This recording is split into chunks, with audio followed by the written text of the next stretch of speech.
오늘 우리가 살펴보려는 이 본문의 말씀에는 세 번의 질문이 있습니다.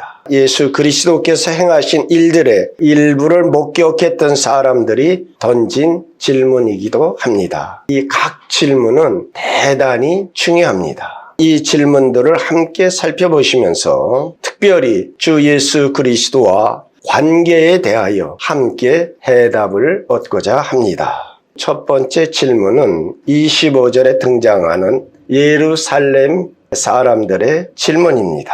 본문이 기록될 당시는 유대의 3대 명절 중에 하나인 초막절에 이뤄진 사건이에요. 초막절에는 로마 세계 각처에 흩어진 유대인들이 예루살렘으로 다 모여들었어요. 그 타초에서 온 사람들은 당국자들이 예수 그리스도를 잡아 죽이려고 하는 사실을 알지 못하고 있었다 하는 것입니다. 그리고 오늘 본문에 예루살렘 사람, 그러니까 이들은 토박이들이죠. 이들은 예수 그리스도를 적극적으로 나서서 적대하거나 반대하지는 않지만 언제든지 어떤 조건과 상황만 주어지면 아주 폭도들로 변할 수 있는 사람들이었다 하는 것입니다. 또 이들은 예루살렘에 살기 때문에 유대 종교 지도자들이 예수 그리스도를 체포할 계획을 알고 있는 사람들이었다 하는 것입니다. 자, 예수님께서 예루살렘 성전에서 지금 가리키고 있는 것 아닙니까? 그러니까 이들이 아니 그럼 당국자들이 저 예수 그리스도를 그렇게 죽이려고 그렇게 잡아서 해하려고 하면서 저들에게 가르치게 내버려 두는가? 그럼 저들이 저 예수라는 사람을 그리스도로 인정하고 있는가? 그래서 이 말이 나온 것입니다. 당연히 예수를 잡아들여야 되지 않아? 왜 저렇게? 유대인들에게 가장 큰 형벌은 예루살렘 성전에 들어올 수 없는 것이에요. 다시 말하면 추방당하는 것이에요. 이방인으로. 이 당시에 유대교에서 출교를 당하면 그 사람은 살아갈 수가 없는 거예요. 그러니까 어찌하여 저를 그렇게 두느냐? 그래서 이들은 그것을 이상해하면서 이렇게 질문을 던집니다. 이는 그들이 죽이고자 하는 그 사람이 아니냐? 예수님께서는 무죄하신 하나님의 아들이십니다. 예수께서는 유대인들에게 해되는 일이나 저들을 적대한 적이 한 번도 없으셨습니다. 오히려 하나님의 나라를 이 땅에 임하게 하는 그러한 일을 하셨습니다. 예수 그리스도를 잡아 죽이려 하는 이들의 마음은 인간의 마음의 부패에 대하여 오늘 많은 것을 시사해주고 있는 것입니다. 두 번째 질문은 첫 질문을 던졌던 사람들이 2차적으로 당연히 던져야 할 질문입니다. 당국자들은 이 사람을 참으로 그리스도인 줄 알았는가? 당연히 그렇지 않다입니다. 그것은 그들이 알고 싶어 하지 않았기 때문에 그러한 것입니다. 그들이 가지고 있는 메시아관 때문에 그렇습니다. 언제나 우리를 위험에 빠뜨리는 것은 잘못된 자기 확신, 잘못된 가르침으로 우리는 그릇가게 되어지는 것입니다. 메시아의 기원에 대하여 두 가지의 조건을 충족시켜야만 저들은 그분을 메시아로 받아들일 수 있었다 하는 것입니다. 첫 번째는 미가서 5장 2절에 베들레헴 에브라다야 너는 유다 족속 중에서 작을지라도 이스라엘을 다스릴 자가 내게서 내게로 나올 것이라. 그의 근본은 상고의 영원에 있느니라. 첫 번째 조건은 메시아는 다윗의 후손으로 베들레헴에서 태어나야 한다는 것입니다. 요한복음 7장 41절로 42절의 말씀을 보면 어떤 사람은 그리스도라며 어떤 이들은 그리스도가 어찌 갈릴리에서 나오겠느냐 하며 성경에 이르기를 그리스도는 다윗의 씨로 또 다윗에 살던 베들레헴에서 나오리라 하지 아니하였느냐. 이들은 저 예수 그리스도는 갈릴리 출신이 아니냐. 메시아는 다윗의 씨로 베들레헴에서 출생을 하여야 되는데 갈릴리 출신인 예수는 메시아가 될 수 없다. 자, 이들은 예수님에 대하여 근본을 살펴보지 않았다는 것입니다. 두 번째로 말라기서 3장 1절 중반절에 보면 너희가 구하는 바 주가 갑자기 그의 성전에 임하시리니 곧 너희가 사모하는 바 언약의 사자가 임하실 것이라. 단에서 또 7장 13절 말씀을 보면 내가 또 밤 환상 중에 보니 인자 같은 이가 하늘 구름을 타고 와서 옛적부터 항상 계신 이에게 나아가 그 앞에 인도되매. 자, 오늘 본문에도 그러죠. 27절에 우리는 이 사람이 어디서 왔는지 아노라. 그리스도께서 오실 때는 어디서 오시는지 아는 자가 없으리라 하는지라. 이 말씀의 반영이 이 말씀을 중심으로 하고 있는 거예요. 그러니까 이들은 무엇이요? 성경에 하늘 구름을 타고 아주 호련히 갑자기 임하신다고 했는데 그렇지 않다. 그러니까 결론은 예수는 메시아가 아니다. 우리는 저를 인정할 수 없다. 그러니까 이들이 가진 이 메시아 간으로는 예수님은 메시아가 될 수 없었다 하는 것입니다. 끝으로 또 한 무리가 던지는 질문이 있습니다. 그들은 예수님을 믿는 사람들이었습니다. 그들의 질문은 예수님의 행하심에 대한 것입니다.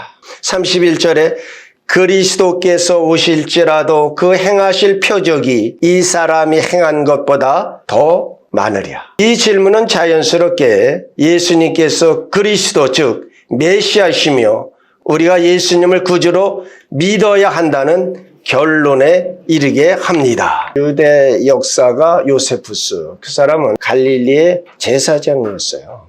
그리고 베스파시안이 로마 황제가 될 것을 예언하고 이제 로마 궁정으로 가게 되었어요. 그러면서 유대 역사서를 기록했습니다. 근데 예수님에 대해서 뭐라고 기록을 해놨냐면 그 예수라고 하는 사람이 행한 모든 기적들을 볼 때 그를 과연 사람이라고 할 수 있는가? 이렇게 기록해놨어요. 요세푸스는 기독신자가 아닙니다. 유대교 제사장이에요. 근데 예수께서 행하신 그 많은 이적들을 보며 그가 과연 사람일 수 있겠는가? 사람은 이러한 이적들을 행할 수 없다. 이렇게 기록을 해놓은 것이에요. 그러면 이제부터 예수님께서 그리스도이시며 구세주이심을 성경을 중심으로 한번 증명해 보도록 하겠습니다. 첫째로 예수님께서는 홀로 성경을 성취하셨습니다. 마태복음 5장 17절에 내가 율법이나 선지자를 폐하라 온 줄로 생각하지 말라. 폐하라 온 것이 아니요 완전하게 하려 함이라. 예수님의 이 말씀을 특별히 산상수훈에서 율법에 대한 새로운 이해와 해석을 하여 주셨습니다. 그래서 이것이 어떻게 완성되어졌는가를 우리에게 주셨어요. 또 구약의 의식법을 자신을 십자가에서 대속제물로 드림으로 성취하셨습니다. 세례 요한이 옥에 갇혀서 예수님의 행하신 그 많은 일들을 듣고 제자들을 예수님께 보내서 질문을 하게 됩니다. 오실 그이가, 여기 오실 그이야는 메시아입니다. 당신이 오니까 우리가 다른 일을 기다리오리까? 이렇게 여쭤보도록 했어요. 그래서 예수님께서는 자신이 직접 내가 메시아이다 이렇게 말씀하시지 않고 성경에 호소하셨어요. 메시아가 오시면 이런 일을 하겠다라고 하는 성경을 들어 답변을 주셨어요. 그것이 무엇이냐면 이사야 35장 5절로 6절의 말씀인데 이것이 우리 마태복음 11장 4절로 5절에 기록되어져 있습니다. 예수께서 대답하여 이르시되 너희가 가서 듣고 보는 것을 요한에게 알리되 맹인이 보며 못 걷는 사람이 걸으며 나병 환자가 깨끗함을 받으며 못 듣는 자가 들으며 죽은 자가 살아나며 가난한 자에게 복음이 전파된다 하라. 이것이 무엇이라고요? 메시아의 사역이란 말이에요. 그러니까 이것이 뭐예요? 내가 그다. 이 말씀을 하신 거예요. 다시 말하면 예수님의 이 말씀의 의지는 내가 그이다. 나만이 성경에 예언되어진 그 메시아의 사역을 성취하는 내가 그다. 이 말씀이신 거예요. 우리가 알고 있는 것처럼 예수님께서는 때가 되어짐에 그 성경을 온전히 이루셨습니다. 자신의 죽음과 부활의 상세한 국면에 관한 예언들까지 다 이루셨던 것입니다. 자, 유대인들에게 예수님이 한번 했죠. 이 성경은 나에 대하여 기록된 것이라. 당연히 오실 메시아에 대한 예언을 예수님은 성취하셨다. 둘째로 성경을 이루시고 그 밖에 다른 이유들 때문에 예수께서는 자신이 인간의 육체를 입고 세상에 오신 하나님이심을 수천 수백만의 사람들에게 확증시키셨다 하는 것입니다. 또한 자신만이 인생이 해결할 수 없는 난제에 대한 진정한 해답을 갖고 계심도 확증시켜 주셨습니다. 한번 따라합시다. 예수님은 내 인생의 문제에 해답이시다. 아멘. 네. 오늘날 우리가 성육신하신 하나님을 믿는 것은 예수님께서 이 땅에 사실 때보다 훨씬 더 쉬울 것입니다. 예수님 당대에 헬라나 로마는 다실론의 신관을 갖고 있었어요. 그래서 우리가 헬라, 로마의 신들의 이야기 그런 데 보면 제우스도 죽고 그러질 않아요. 그러니까 이들은 다실론을 갖고 있었기 때문에 신이 사람으로 왔다는 것에 대하여 그렇게 크게 거부감을 갖고 있지 않았어요. 또 실제로 로마 세계는 황제 숭배 사상이 그 황제들이 스스로 높아져서 자신을 신의 아들이라고 했어요. 그러니까 유대를 제외하고 다른 세상은 다 다실론이었어요. 근데 유대인들만은 오직 유일신간을 갖고 있었어요. 신명기 6장 4절 이걸 쇠마라고 그러죠. 이스라엘 백성들아 들으라. 이 들으라는 말이 쇠마예요. 이스라엘아 들으라. 우리 하나님 여호와는 오직 유일한 여호와시니. 그러니까 예수님께서 유대인들에게 가르치기를 나와 하나님은 나와 아버지는 하나이니라. 그러니까 이것은 유대인들에게 금기어예요. 신성 모독에 해당되는 발언이신 거예요. 그래서 유대인들이 예수를 돌로 쳐 죽이려고 했던 것입니다. 자, 그럼에도 불구하고 이 사람들이 예수님의 교훈을 듣고 가르침을 받으면서 또 예수님께서 행하시는 이적들을 보면서 예수님이야말로 사람 이상의 존재이며 성육신하신 하나님인 것을 믿게 되었다 하는 것입니다. 그들 가운데 많은 이들이 후에 그 믿음을 버리기보다는 그 예수 그분이 나의 구세주여 메시다 하는 이 신앙을 그 박해를 받으면서도 포기하지 않고 순교의 길로 나아갔다 하는 것입니다. 성경에는 예수님에 대한 신앙 고백들이 여럿이 있습니다. 그 중에 대표적인 것이 사도 베드로가 마태복음 16장 16절에서 고백했죠. 주는 그리스도시요 살아계신 하나님의 아들이십니다. 자, 여러분 유일신관에 나면서부터 듣고 산 사람이 이 고백한다는 것이 오늘 우리처럼 쉬운 일이 아니다는 것입니다. 또 이보다 더한 고백이 있죠. 그것은 도마의 고백이에요. 나의 주님이시여 나의 하나님이시니이다. 그래서 1세기 우리 기독교 공동체에 예수 그리스도가 주라고 하는 신앙 고백이 주어지게 된 거예요. 주라고 하는 이 말은 히브리어로 아도나이예요. 그 아도나이는 성스러운 네 글자, 그걸 오늘 우리가 여호와라고 읽죠. 나의 이름을 함부로 부르지 말라. 그래서 유대 랍비들이 절대 읽지를 않아요. 그렇다고 해서 안 부를 수 없으니까 거기다가 모음을 달아서 아도나이라고 읽어요. 그 아도나이, 그 주라고 하는 말이 뭐예요? 예수 그리스도 그분이 여호와이시다. 아멘. 이 고백을 한 거예요. 사도 바울은 로마서 1장 4절에서 성결의 영으로는 죽은 자들 가운데서 부활하사 능력으로 하나님의 아들로 선포되셨으니 곧 우리 주 예수 그리스도인이라고 했습니다. 오늘 날도 마찬가지입니다. 수천 수백만의 사람들이 예수님께서 친히 자신에 대하여 선언하신 그것을 그대로 신앙하며 고백하고 있다라고 하는 사실입니다. 예수님께서 사역을 행하셨던 시대와 우리 사이에는 약 2000년의 세월이 지났습니다. 그러함에도 불구하고 예수님께서는 성경과 성령을 통하여 감동을 받은 우리에게 자신이 하나님이시며 인생의 난제들에 대한 해답을 갖고 계심을 말씀하셨고 확증해 주셨습니다. 이 세상에 어떤 사람이 예수님께서 행하신 것처럼 이 진리를 수천 수백만의 사람들에게 확증시킬 수 있겠느냐 하는 것입니다.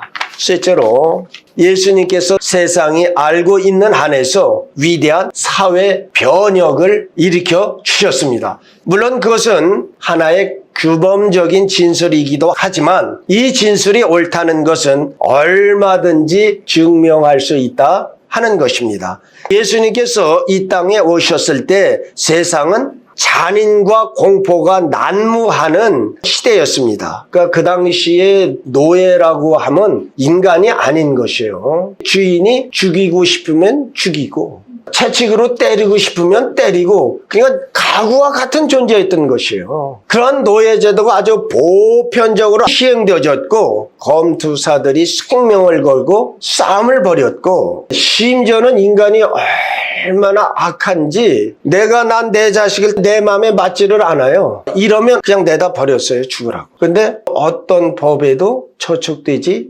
아니하였다.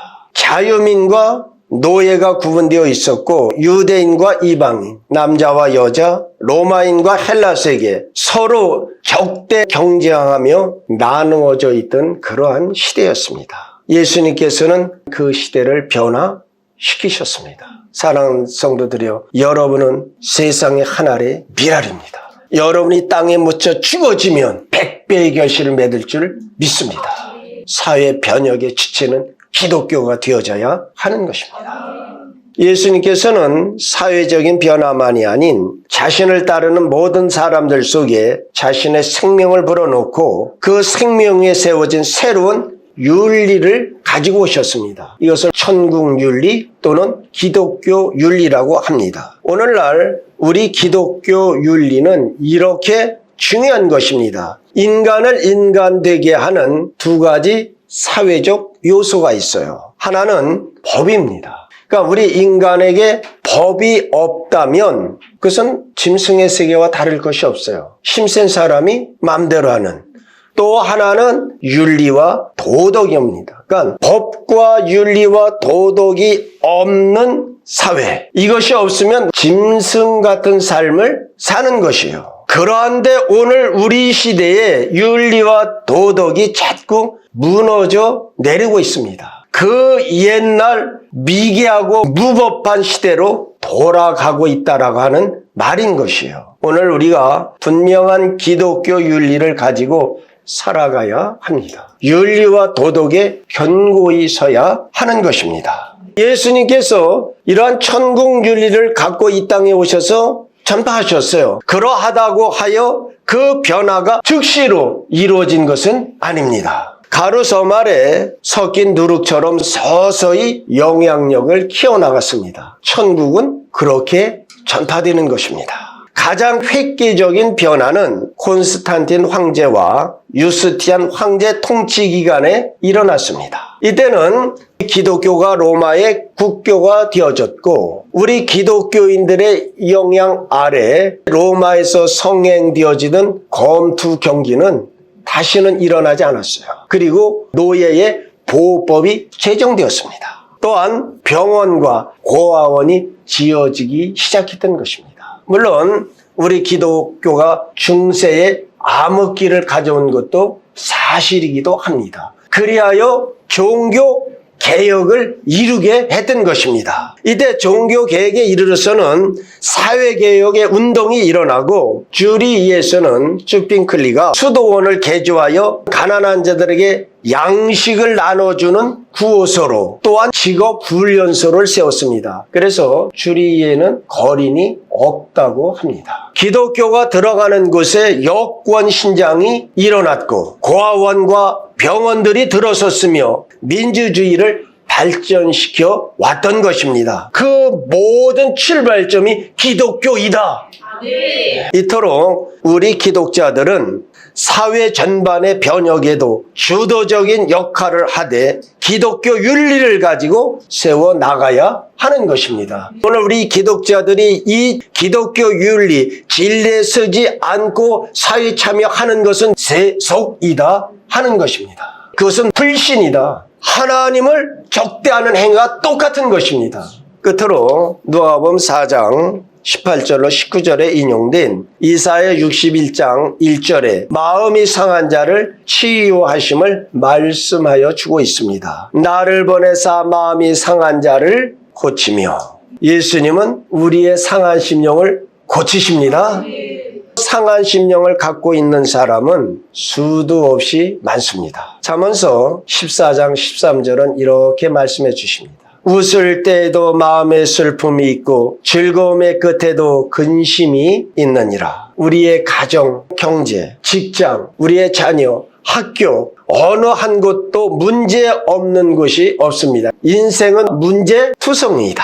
최고로 행복하고 자기 마음대로 할 수 있는 그런 삶을 사는 사람이 누구일까요? 최고의 권력을 가진 왕이 아니겠습니까? 그러면 성경에서 가장 성군이요 하나님의 마음에 합한 사람 다윗의 가정을 한번 살펴봅시다. 그 가정에는 상한 심령이 없었느냐 하는 겁니다. 암논은 다윗의 장자예요. 근데 이 아들이 눈이 돌아갔는지 지 이복 여동생 다말을 흠모하여 성폭행을 했어요. 그러니까 그 말을 들은 다말의 오빠 압살롬이 눈이 획 돌아버렸어요. 그래서 때와 기회를 기다리다가 초청을 해서 형을 쳐 죽여버렸어요. 내 딸이 그렇게 된 것만 해도 속이 뒤집어지는데 아들이 아들을 죽였으니 그 마음이 어떻겠어요? 압살롬이 아버지에 대한 앙금이 남아서 왕위를 탈취하려고 혁명을 일으켜요. 그간 다윗 왕이 생명을 구하려고 아들에게 쫓겨서 도망을 간다고요. 여러분 생각해 보세요. 아니 내 자식이 나를 죽이려고 달려들 때 그게 사는 게 사는 거겠습니까? 또 이제 나이 늙었더니 아도니아와 솔로몬이 왕위 갖고 둘이서 피 터지게 싸우네요. 세상의 모든 것을 가지고 근심 걱정 없을 만한 그 성군인 다윗의 가정에도 이런 문제가 있다면 오늘 우리는 어떻게 했느냐 하는 것입니다. 우리 인간은 어찌 보면 상한 심령을 가진 그러한 존재인지도 모르겠습니다. 그러나 우리는 상한 심령의 존재로 우리의 생을 마감하거나 그걸로 좌절하고 낙심하는 것이 아니다. 왜냐? 예수 그리스도 그분은 해답을 갖고 계시고 우리의 상한 심령을 해결해 주십니다. 성경은 이렇게 선언해요. 하나님께서 예수님을 보내신 것은 상한 심령을 고치기 위함이다. 수고하고 무거운 짐진 자들아 다 내게로 오라. 내게로 오라가 끝이 아니라 그러면 내가 너에게 쉼을 주리라. 우리의 모든 마음의 안식을 주시는 예수님 앞에서 진정한 안식을 누리시기를 예수님의 이름으로 축원드립니다. 자, 예수님께서는 아버지께서 하라고 하신 모든 일을 다 행하셨습니다. 주님께서는 그때만이 아니라 지금 오늘 여기서도 그 일을 행하고 계십니다. 마음이 상하는 일들은 모든 사람에게 실질적인 문제일 수 있습니다. 그러나 그리스도의 사랑과 능력을 아는 사람들은 자기들의 삶의 문제를 가지고 예수님께 나와 기쁨을 얻을 수 있습니다. 예수님께서는 우리의 상한 심령을 치유하십니다. 이제 에베소서 1장 18절로 19절로 말씀을 마치겠습니다. 너희 마음의 눈을 밝히사 그의 부르심의 소망이 무엇이며 성도 안에서 그 기업의 영광의 풍성이 무엇이며 그의 힘의 위력으로 역사하심을 따라 믿는 우리에게 베푸신 능력의 지극히심이 어떤 것을 너희로 알게 하시기를 구하노라. 사랑하는 성도들이여, 여러분의 필요를 그분에게 가지고 나오십시오. 그분이 여러분에게 주시는 위안을 받아 들이십시오. 수로는 헤아릴 수 없는 수많은 사람이 그랬듯이 예수님보다 더 한 일을 할 수 있는 분은 하나도 없음을 고백하시고 여러분의 모든 문제를 예수님께 가지고 나오셔서 모두 해결받으시는 지극히 행복한 그러한 삶과 생이 되어지시기를 우리 주 예수 그리스도의 이름으로 축원드립니다. 아멘.